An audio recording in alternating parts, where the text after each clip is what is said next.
हिमालय की ऊंची चोटियों में बादलों के बीच बसा हुआ था सोनमर्ग गांव। यहां रहता था विराट, एक जवान लड़का जो अपनी दिलेरी और नेक दिल के लिए जाना जाता था। जिंदगी सादी थी लेकिन सुकून भरी। एक दिन सब कुछ बदल गया। एक जर्जर साधु चेहरे पर चिंता की लकीरें लिए विराट के दरवाजे पर आया। साधु एक संदेश लाया था, मदद की गुहार।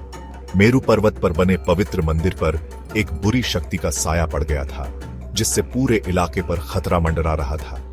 विराट, जिसे उसकी बहादुरी के लिए चुना गया था, को मंदिर को शुद्ध करने और संतुलन बहाल करने के लिए एक खतरनाक खोज पर निकलने का काम सौंपा गया था। डर विराट के दिल को कुतर रहा था। उसने मेरू पर्वत के किस्से सुने थे, जो विश्वासघाती रास्तों और पौराणिक जीवों का स्थान था। फिर भी साधु के शब्द उसके कानों में गूंज रहे थे। सोनमर्ग का भाग्य आपके कंधों पर है विराट। उसका गांव, उसका घर उस पर निर्भर था। एक गहरी सांस लेते हुए विराट ने खोज को स्वीकार कर लिया। वह जानता था कि यह खतरे से भरा रास्ता है, लेकिन वह अपनी जिम्मेदारी से पीछे नहीं हटेगा। वह अपने लोगों की खातिर साहस और दृढ़ संकल्प के साथ अज्ञात का सामना करेगा।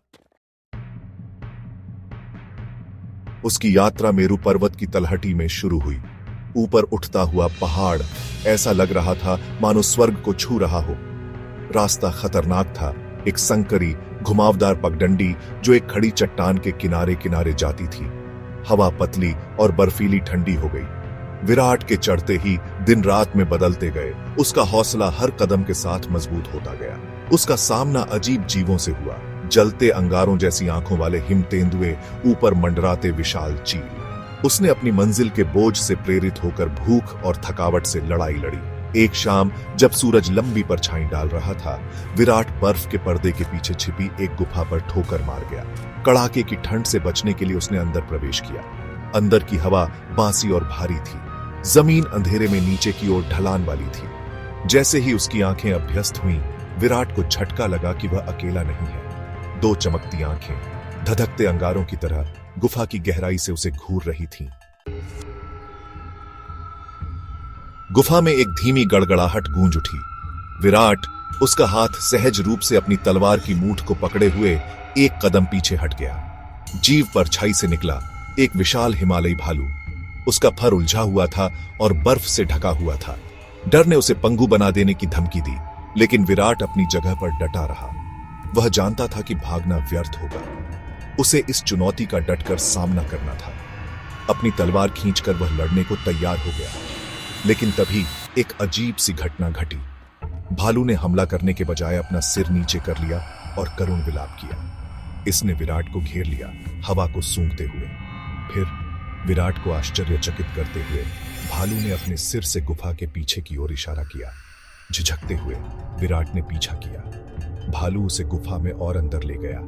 हर कदम के साथ हवा गर्म होती गई। अंत में उसका क्या इंतजार था, यह विराट सोच भी नहीं सकता था। गुफा एक छिपी हुई घाटी में खुली, जो एक अलौकिक रोशनी से नहाई हुई थी। बीच में एक विशाल पत्थर का तोरण खड़ा था, जिसकी सतह पर प्राचीन धावन अंकित थे। हवा अनदेखी ऊर्जा के साथ गूंज रही थी। यह विराट को लगा मंदिर तक पहुंचने की कुंजी थी। जैसे ही वह मेहराब के पास पहुंचा, दौड़ चमकने लगी। घाटी को एक अलौकिक रोशनी से नहला दिया। उसके नीचे की जमीन कांप उठी। अचानक पृथ्वी खुल गई। विराट को मेहराब से अलग कर दिया। एक खाई, गहरी और अंधेरी, अब उसके और उसके लक्ष्य के बीच थी। विशाल पत्थर के प्लेटफॉर्म अनिश्चित रूप से संतुलित और हवा के साथ शिफ्टिंग खाई से उभरे। यह एक तरह का पुल था, लेकिन एक गलत कदम उसे रसातल में गिरा सकता था। यह विराट ने महसूस किया पहली परीक्षा थी, उसके साहस और चपलता की परीक्षा। उसे खाई पार करनी थी, लेकिन एक गलत कदम उसका आखिरी हो सकता था। भाग 5। अंधेरे में एक झलक। हवा उसके चारों ओर गरज रही थी, उसे प्लेटफॉर्म से चीरने की धमकी दे रही थी। एक गहरी सांस लेते हुए विराट पहले पत्थर पर कदम रखा। यह उसके वजन के नीचे अनिश्चित रूप से डगमगा गया, लेकिन वह दृढ़ रहा। वह अगले पर छलांग लगाया और फिर अगले पर। प्रत्येक गति एक परिकलित जोखिम थी। खाई उसके नीचे जम्हाई लेती थी, उसकी गहराई छाया में छिपी हुई थी। शक ने उसे कुतर दिया। क्या वह इस चुनौती से पार पाने के लिए पर्याप्त मजबूत पर्याप्त कुशल था। जैसे ही वह आधे रास्ते के पास पहुंचा, हवा के एक तेज झोंके ने उसे प्रभावित किया, उसे लगभग उसके अनिश्चित स्थान से फाड़ दिया। उसका पैर फिसल गया। उसने गिरने के लिए खुद को तैयार कर लिया। रसातल इशारा कर रहा था, लेकिन तभी एक मजबूत पकड़ ने उसकी बांह को जकड़ लिया। उसने ऊपर देखा कि हिमालयी भालू खाई के किनारे पर असंभव रूप से संतुलित है, उसे कगार से पीछे खींच रहा है। एक घुरघुराहट के साथ भालू ने उसे अगले प्लेटफॉर्म की सुरक्षा पर खींच लिया। वे इसमें साथ थे। साथ में मनुष्य और जानवर ने विश्वासघाती पुल को पार किया। भालू अपने आकार के लिए आश्चर्यजनक रूप से फुर्तीला, विराट को गुर्राता और कुहनी से मारता हुआ सबसे स्थिर प्लेटफॉर्मों की ओर इशारा करता था। अंत में अनंत काल बीत जाने के बाद वे दूसरी तरफ पहुंचे। थका हुआ लेकिन उत्साहित विराट अपने अप्रत्याशित साथी को धन्यवाद देने के लिए मुड़ा, लेकिन भालू चला गया था, गायब हो गया, जैसे वह कभी था ही नहीं। मेहराब के सामने खड़े होकर विराट को उम्मीद की किरण दिखाई दी। उसने पहली परीक्षा पास कर ली थी। वह यह कर सकता था। वह दौड़ को छूने के लिए पहुंचा। उनकी गर्मी उसके हाथ में बह रही थी। तभी अचानक उसके हाथ में तेज दर्द हुआ। वह चिल्लाया, पीछे हट गया। मेहराब के पीछे से एक आकृति उभरी जो छाया में लिपटी हुई थी। उसके होठों पर एक क्रूर मुस्कान खेल रही थी। यह देवेन था, बचपन का दोस्त। उसकी आंखें अब एक अप्राकृतिक रोशनी से जल रही थी। उसे धोखा दिया गया था। तुम्हें कभी शक नहीं हुआ, है ना मेरे प्यारे विराट? देवेन की आवाज मजाकिया सहानुभूति से टपक रही थी। उसने बताया कि कैसे वह मंदिर से निकलने वाले अंधेरे में कैसे डूब गया था, अपनी शक्ति के लिए एक बर्तन बन गया था। उसने विराट को यहां लालच दिया था, मंदिर के हृदय की रक्षा करने वाली अंतिम मुहर को तोड़ने के लिए उसका इस्तेमाल करने का इरादा था। विश्वासघात ने गहराई से काटा, खासकर किसी ऐसे व्यक्ति से जिसे उसने एक भाई माना था। विराट के भीतर गुस्सा भड़क उठा, जिससे उसका दृढ़ संकल्प और मजबूत हो गया। वह देवेन को जीतने नहीं देगा। वह अपने गांव को निराश नहीं करेगा। वह देवेन पर झपटा, लेकिन उसका पूर्व मित्र जो डार्क फोर्सेस द्वारा सशक्त था, ने आसानी से हमले को विफल कर दिया। एक भयंकर युद्ध छिड़ गया। उनकी तलवारें छिपी हुई घाटी की भयानक खामोशी में टकरा रही थी। प्रत्येक प्रहार उनके इतिहास का प्रमाण था। उनकी दोस्ती अब एक घातक प्रतिद्वंद्विता में बदल गई थी।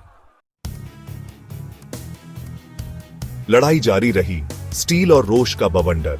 विराट अपने कौशल के बावजूद बेजोड़ था। देवेन अंधेरे से भरा हुआ अजेय लग रहा था।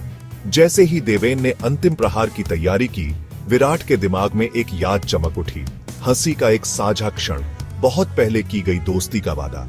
उसने देवेन की आंखों में संघर्ष की एक झिलमिलाहट देखी। अंधेरे के खिलाफ एक संक्षिप्त संघर्ष जिसने उसे बंदी बना लिया था। अपनी आखिरी ताकत इकट्ठा करते हुए विराट ने प्रहार किया। उसके ब्लेड ने अपना निशान पाया, देवेन के दिल में नहीं, बल्कि उसके द्वारा पहने हुए ताबीज में, जो डार्क एनर्जी के लिए एक नाली थी। ताबीज चकनाचूर हो गया, एक शॉकवेव जारी करते हुए, जिसने उन दोनों को पीछे फेंक दिया। देवेन चिल्लाया।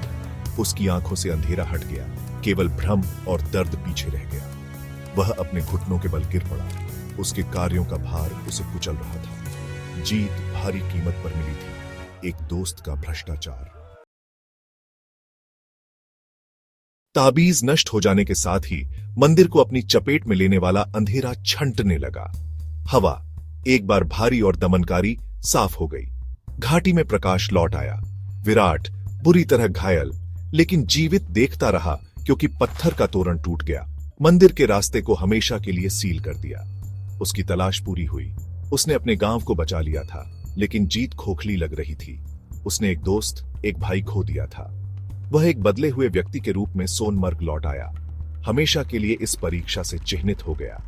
ग्रामीणों ने उसे नायक के रूप में सम्मानित किया, लेकिन विराट अपनी जीत की असली कीमत जानता था। वह देवेन के भाग्य का भार ढोता था। एक निरंतर अनुस्मारक की अंधेरा दुनिया के भीतर दुबका हुआ था, और उन लोगों से बलिदानों की मांग की गई जो इसका सामना करने की हिम्मत करते थे। वह जानता था कि उसकी यात्रा अभी खत्म नहीं हुई है। उसने अपना उद्देश्य पाया था, अपने लोगों की रक्षा करना, छाया के खिलाफ खड़ा होना, भले ही इसका मतलब एकांत और बलिदान का रास्ता अपनाना हो।